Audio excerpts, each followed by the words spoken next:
City रिक्सा हुँदैन, यिनीहरूको एकदम भाउ बढेको छ। अलिकति यहाँदेखि अलिकति तल जानु पऱ्यो भने 100-200 रुपियाँ लिइदिन्छ क्या। जब कि पहिला 30 रुपियाँमा लग्ने अहिले 100-150 रुपियाँ 200 रुपियाँ पनि लिन्छ। किन भन्दाखेरि रे किन त्यत्रो लिएको भन्दा रिक्स हुन्छ अरे क्या उनीहरूलाई रिक्स हुन्छ अरे, त्यही भएर त्यत्रो लिएको अरे।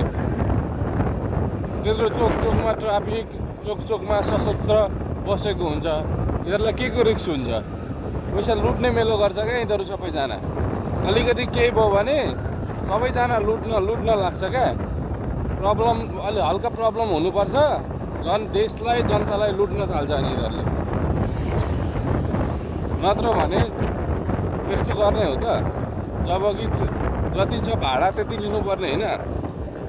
मान्छे अलिकति एउटा हुन्छ नि, मानवता पनि भन्ने हुन्छ। त्यतिकै हावातालमा पैसा लुट्न बसे जस्तो गरेर लुटिदिन्छन् अनि के गर्नु। यस्तै छ हाम्रो नेपालमा अहिले। अब के हुन्छ भोलिको दिनमा थाहा छैन।